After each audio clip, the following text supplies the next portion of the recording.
نحمده ونصلي على رسوله الكريم أما بعد عن جابر رضي الله تعالى عنه أن رجلا قدم من اليمن فسأل النبي صلى الله عليه وسلم عن شراب يشربونه بأرضهم من الذرة يقول له المزر، فقال النبي صلى الله عليه وسلم أو مسكره؟ قال نعم. قال كل مسكر حرام، إن على الله عهد لمن يشرب المسكر أن يسقيه من طينة الخبال. قالوا يا رسول الله وما طينة الخبال؟ قال عرق أهل النار أو عصارة أهل النار أو كما قال عليه الصلاة والسلام۔ آج ہم شراب کے بارے میں قرآن اور حدیث کے میں جو ذکر ہے اس کی وضاحت کریں گے۔ شراب اور خمر یہ دو لفظ استعمال ہوتے ہیں اس پینے کی چیز پر جو نشہ آور چیز ہو۔ آپ صلی اللہ علیہ وسلم مکہ میں تھے تو مکہ میں انگور کی شراب پی جاتی تھی، مدینہ میں کھجور کی شراب پی جاتی تھی، اور یمن میں جوار کے دانوں کے ساتھ شراب بنا کر پی جاتی تھی۔ میں نے جو روایت آپ کے سامنے پیش کی ہے یہ امام مسلم نے روایت کی ہے۔ حضرت جابر رضی اللہ تعالیٰ اس کے راوی ہیں۔ حضرت جابر فرماتے ہیں ایک شخص آیا یمن سے اور اس نے حضور سے پوچھا یا رسول اللہ ہمارے ہاں جوار کے دانوں کا مشروب بنایا جاتا ہے جس کا نام مزر ہے، تو کیا اسے پی سکتے ہیں؟ تو آپ نے فرمایا کیا وہ نشہ آور ہے، اس سے نشہ آتا ہے؟ تو اس نے کہا ہاں یا رسول اللہ اس سے تو نشہ آتا ہے۔ تو آپ صلی اللہ علیہ وسلم نے فرمایا کہ ہر نشہ آور چیز حرام ہے، اور اللہ تعالیٰ نے عہد کیا ہے جو شخص نشہ آور چیز کو پیے گا پلائے گا قیامت کے دن اللہ اس کو طینۃ الخبال پلائے گا۔ اور طینۃ الخبال کے بارے میں صحابہ کرام نے پوچھا یا رسول اللہ طینۃ الخبال کیا ہے؟ تو آپ نے فرمایا کہ خون اور پیپ کا پانی، اور آپ صلی اللہ علیہ وسلم نے یہ فرمایا کہ وہ جہنمیوں کا پسینہ ہے۔ اللہ تعالیٰ حفاظت فرمائے۔ قرآن کریم میں شراب کا حکم، شراب کی حرمت کو بیان کرتے ہوئے فرمایا گیا یا ایھا الذین آمنوا ایمان والو انما الخمر والمیسر والانصاب والازلام رجس من عمل الشیطان۔ شراب، جوا اور انصاب اور ازلام یہ چار چیزیں رجس نجاست ہیں عمل شیطان کی، یہ عمل شیطان کی نجاست ہیں۔ آپ صلی اللہ علیہ وسلم کے سامنے قرآن کریم نے یہ حکم بیان کیا تو آپ نے صحابہ کرام سے یہ آیت بیان کی۔ صحابہ کرام رضوان اللہ تعالی مجمعین نے گھڑے انڈیلنا شروع کر دیے اسی وقت جو شراب تیار ہو رہی تھی یا تیار شدہ تھی یا کسی کے گھر میں پڑی ہوئی تھی، اور پھر ان برتنوں کو توڑنے کا حکم دے دیا گیا جن میں شراب بنی ہو، وہ جذبہ ہی ختم ہو جائے جو شراب کی طرف مائل کرتا ہے اور اس کی حرمت لوگوں کے دلوں میں بیٹھ جائے۔ پھر آپ صلی اللہ علیہ وسلم کو شراب کی حرمت کے بعد آپ کے سامنے ایک شخص کو لایا گیا اور وہ شخص شراب پیے ہوئے تھا، تو آپ صلی اللہ علیہ وسلم نے فرمایا اسے مارو۔ تو کسی نے جوتے مارے، کسی کے ہاتھ میں چھڑیاں تھیں وہ ماری، اور صحابہ کرام فرماتے ہیں کہ کھجور کے تنے سے بعض لوگوں نے اسے مارا، اور پھر آپ صلی اللہ علیہ وسلم نے حقارت سے مٹی اٹھائی اور اس پر اچھال دی، اور اس طرح اس آدمی کو سزا دی گئی۔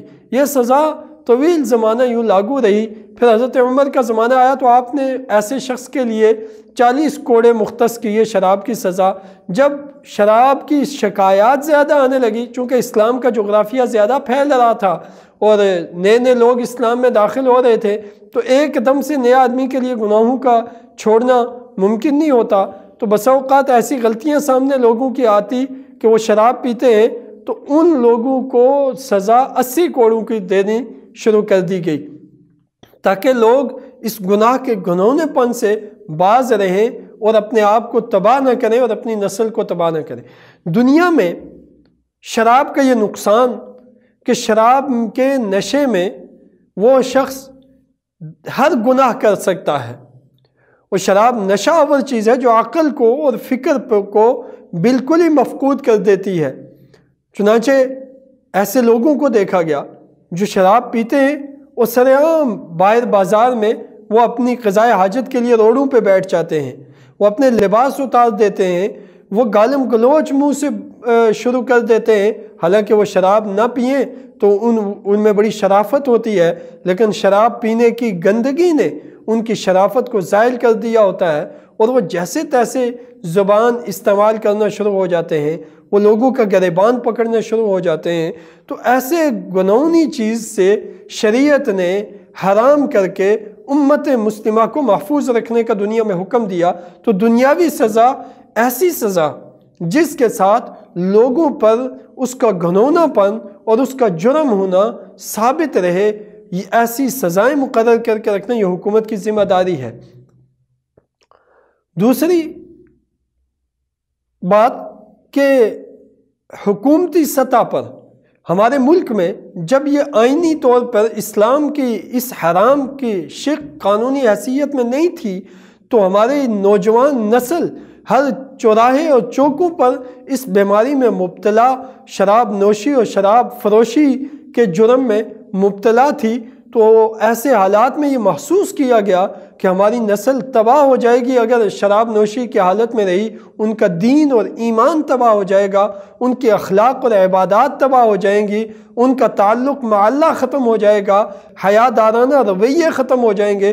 چنانچہ اسلام کے اس حرام کو آئینی حیثیت دی گئی۔ اس کے بعد طویل زمانے تک چونکہ ایک آئین کا دبدبہ موجود تھا اور اس کی قوت موجود تھی، تو لوگ اس سے شناساں ہی تک نہیں تھے۔ لیکن اب نئے سرے سے دنیا مغرب کی یہ کوشش ہے کہ کلبوں کے ذریعے اور مختلف انجوائے کے نام پر، مزے لینے کے نام پر، اور وہ حکومتوں سے اس کی حرمت کا آئین ختم کروائیں۔ اگر ایسا ہوگا تو ملک کے نسل نو دنیا میں بھی تباہ ہوگی اور اپنے دین اور ایمان کے لحاظ سے نسل نو تباہ ہوگی۔ اس لیے ہم اس بات پر بھی ہمیشہ فوکس رکھیں کہ ہماری نسلوں کی حفاظت کی ذمہ داری ہم پہ عائد ہوتی ہے، لہٰذا آئینی اور قانونی طور پہ اس کے لائسنس نہ ایئرپورٹوں کے لیے جاری کیے جائیں، نہ کسی پرائیویٹ سیکٹر کے لیے جاری کیے جائیں، نہ کسی اور طبقے کے لیے جاری کیے جائیں۔ اور شراب ایک ایسا عمل ہے جو قانونی طور جو مذہبی بنیاد پر ہندو، عیسائی، یہودی ان کے نزدیک بھی حرام ہے، لیکن اگر وہ اپنے دین کو چھوڑ دیں گے تو وہ اس کو اختیار کریں گے۔ جیسے مسلمان اپنے دین پر عمل نہ کریں تو وہ اس گمراہی میں مبتلا ہوتے ہیں، لہٰذا آئینی اور قانونی راستے میں اس پہ پابندی لگانے میں کوئی کسی قسم کی سوائے ذاتی مفادات اور بزنس اور حکمرانوں کی بے راہ روی کے سوا کوئی چیز اس کا جواز فراہم نہیں کرتی۔ دوسری حدیث جو اس حوالے سے حضرت عبداللہ ابن عمر رضی اللہ عنہ سے روایت ہے، فرماتے ہیں کہ رسول اللہ صلی اللہ علیہ وسلم نے فرمایا، من شرب الخمر لم يقبل اللہ له صلاة 40 صباحا، اللہ تعالیٰ شرابی آدمی کے ایک دفعہ شراب پینے کے بعد 40 دن تک اللہ اس کی کسی عبادت کو قبول نہیں کرتا۔ فَإِن تَابَ تَابَ اللَّهُ عَلَيْهِ، پھر اگر وہ توبہ کر لے تو اللہ تعالیٰ اس کو معاف کر دیتے ہیں۔ فَإِنْ عَادَ، اگر وہ پھر بھی پی لیتا ہے دوسری دفعہ تو لَمْ يَقْبَلُ اللَّهُ لَهُ صَلَاةً 40 صَبَاحًا، اللہ تعالیٰ 40 دن تک پھر اس کی نمازیں قبول نہیں کرتے، اس کی عبادات کو قبول نہیں کرتے۔ فَإِن تَابَ تَابَ اللَّهُ عَلَيْهِ، اگر وہ توبہ کر لیتا ہے اللہ اس کی توبہ پھر قبول کر لیتے ہیں۔ لیکن پھر اگر وہ تیسری دفعہ اس کا اعادہ کر دیتا ہے تو پھر اللہ تعالیٰ 40 دن تک اس کی دعا اور اس کی عبادات کو قبول نہیں کرتے۔ لیکن پھر اگر وہ توبہ تائب ہو جاتا ہے تو اللہ اس کی توبہ کو قبول کر لیتے ہیں۔ لیکن اگر وہ چوتھی مرتبہ ایسے کرتا ہے تو اللہ اس کی توبہ کو بھی قبول نہیں کرتے، اور اگر اس حالت میں وہ مر گیا تو اس حدیث میں بھی حضرت عبداللہ ابن عمر فرماتے ہیں، حضور نے فرمایا فَإِن تَابَ لَمْ يَتُبُّ اللَّهُ، اگر وہ توبہ کر لے تب اللہ تعالیٰ اس کی توبہ کو بھی قبول نہیں کرتے۔ وَسَقَاهُ مِن نَهْرِ الْخَبَالِ، فرماتے ہیں جہنم کی ایک نہر ہے جس میں پیپ اور خون بہہ رہا ہے، خبال بہہ رہا ہے، اللہ اس شراب پینے والے کو وہ پلائیں گے۔ کس قدر عذاب ہے۔ حضور صلی اللہ علیہ وسلم کے زمانے میں چوتھی دفعہ شراب پینے والے آدمی پر قتل کی سزا بھی لاگو تھی، اور چوتھی دفعہ شکایت آنے پر یہ سزا لاگو تھی۔ بعد میں حضور صلی اللہ علیہ وسلم نے اس سزا کو ترک کیا، اور دوسری سزائیں لاگو کی، لیکن ہمارے لیے یہ بات حضور صلی اللہ علیہ وسلم کا یہ ارشاد، قرآن کریم کی یہ آیت، شراب کی حرمت، یہ وہ حجت ہے جس کی بنا پر شراب کی گندگی سے اور رجس سے شیطان کی اس نجاست سے اپنی نسلوں کی آئینی طور پر، آئین کی قوت کے ذریعے، اخلاق کی قوت کے ذریعے، اللہ کے اس عذاب سے ڈراوے کے ذریعے ہم اپنی نسلوں کی شراب سے حفاظت کریں۔ اور اگر ہمارے معاشرے میں کوئی مبتلا ہو جائے تو اس کو اس سے نکالنے کے لیے اس کی تربیت، اس کے سامنے اس ساری صورتحال کو، حضور صلی اللہ علیہ وسلم کے ارشادات کو رکھنا، یہ ہماری ذمہ داری بنتی ہے۔ اور اللہ تعالی ہم سب کو توفیق عمل نصیب فرمائے۔ السلام علیکم ورحمۃ اللہ۔